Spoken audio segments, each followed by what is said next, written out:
నాకు చాలాసార్లు అనిపించేది, ప్రతిసారి ఏం చెప్పాను రోడ్ల మీదకి వెళ్తున్నప్పుడు, మీరు గెలవరండి, ఇప్పుడున్న వైసీపీ గెలుస్తుంది, మీరు గెలవరు.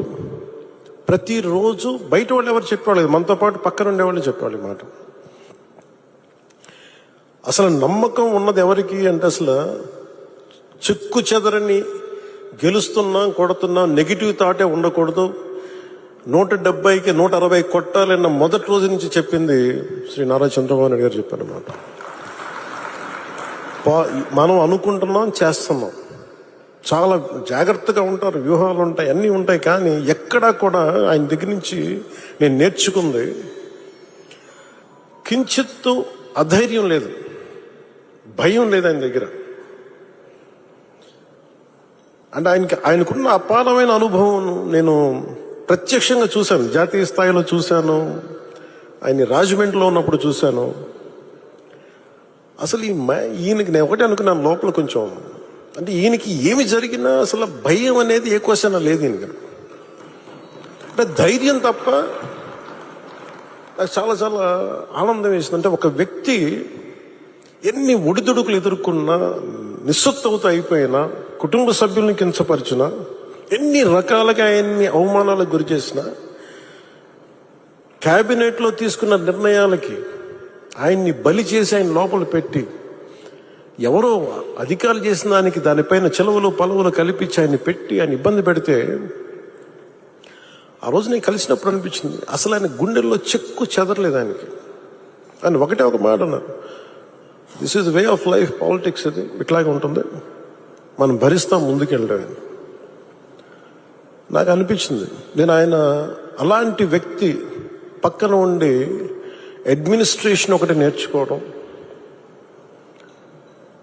కష్ట సమయంలో అసలు ఎలా ఆయన్ని చూసి నేర్చుకోవాలి. ఒడిదుడుకులు, పొలిటికల్ ప్రాసెస్ ఒడిదుడుకులు ఉంటుంది, వ్యక్తిగతమైన దాడుల దగ్గర నుంచి కుటుంబ పరంగా అన్ని రకాలుగా. కానీ అట్లా తట్టుకొని అసలు ఎవరన్నా ఊహించలేం కదా.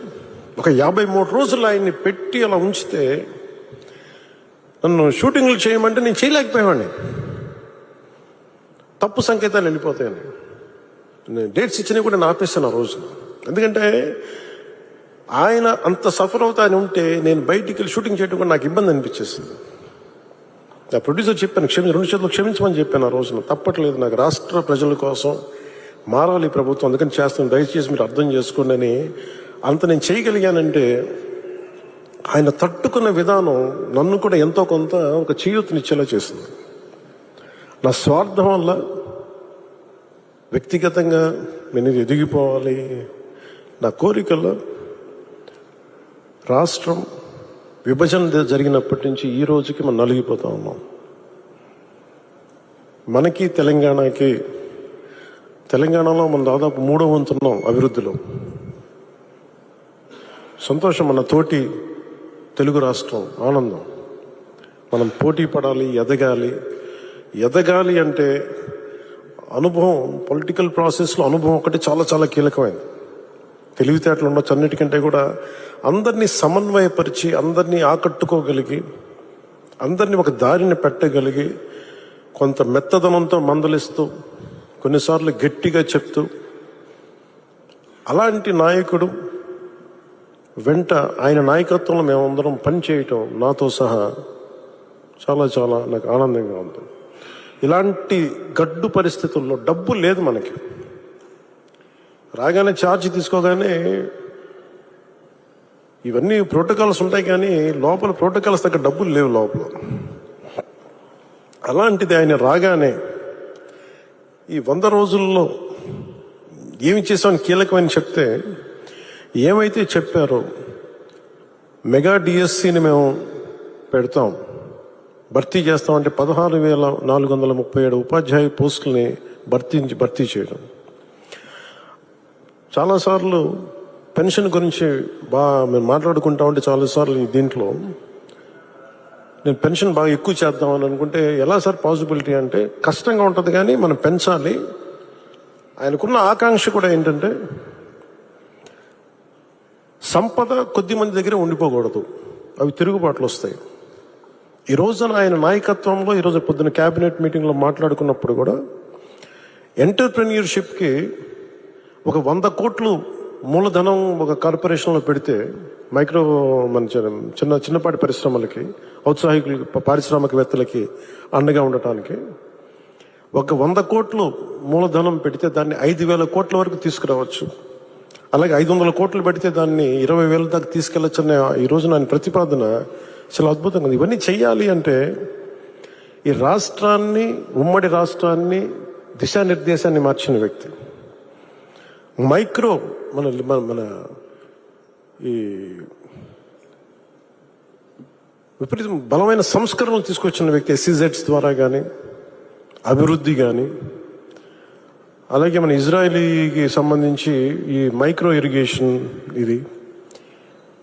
ఇలాంటివన్నీ మొట్టమొదటి తీసుకొచ్చిన వ్యక్తి. చాలా సింపుల్గా ఉంటాయి. ఇంకుడు గుంతలు అంటే అది చూడటం చాలా మందికి ఆ టైంలో హాస్యాస్పదం, ఏంటి గుంతలు తవ్వుకోవడం ఏంటని. ఆయన దార్శనికులు, ఆయన హెడ్ చూడగలరు. దానికి చాలామంది మేధావులతో మాట్లాడాలి.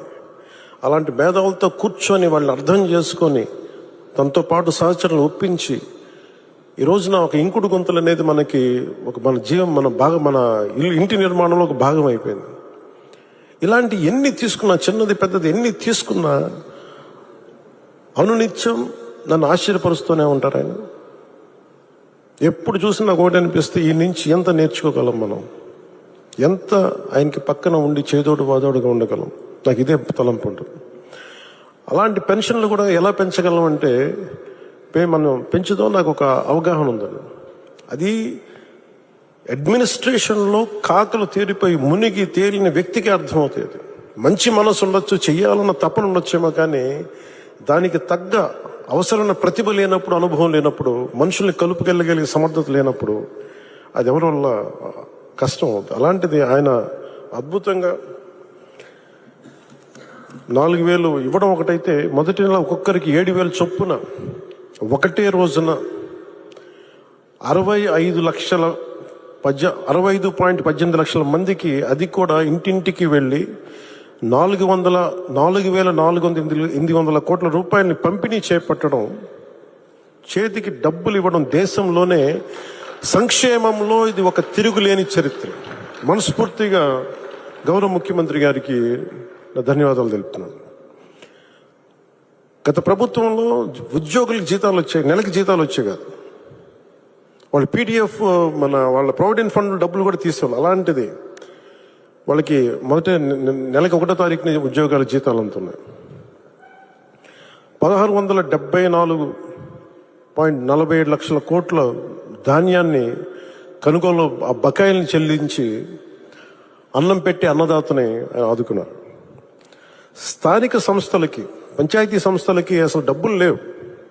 అధికారులు యంత్రాంగాన్ని రివ్యూ మీటింగ్స్లో చేస్తున్నప్పుడు అడిగితే డబ్బులు రావాలి, ఏం చేయాలో తెలియట్లేదనే స్థాయి నుంచి ఆయనకి ఒకసారి నేను తెలియజేసుకున్నాను, ఇట్లా డబ్బులు కొంచెం ఒక రోజు సమయం ఇవ్వండి అని చెప్పి స్థానిక సంస్థలకి ఆయన 1,452 కోట్లు ఇచ్చి నిర్జీవం అయిపోతున్న పంచాయతీలకి, నీరసపడిపోతున్న పంచాయతీలకి తిరిగి ప్రాణం పోశారు చంద్రబాబు గారు. 1,452 కోట్ల రూపాయలు ఇచ్చి పేదల కోసం రాష్ట్ర వ్యాప్తంగా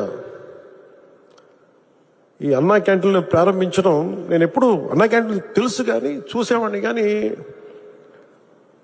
ప్రత్యక్షంగా వెళ్ళే నాకు ఇది ఉండదు. సో ఈ రోడ్లో వస్తున్నప్పుడు పొద్దున్నే ఒక రోజున ఎయిర్పోర్ట్కి వెళ్తా ఉంటే అన్నా క్యాంటీన్లు ప్రారంభించిన 3వ రోజు 4వ రోజు చాలామంది లారీ డ్రైవర్స్, ఈ మన బేల్దారి పనిచేసే కార్మికులు, డ్రైవర్స్ అందరూ, ఆటో డ్రైవర్స్ అందరూ కూర్చోబెట్టి లైన్లో ఉన్నారు. ఏంటి ఇంతమంది లైన్లో ఉన్నారంటే ఆ పొద్దున్నే ఆ పలహారం తింటాను.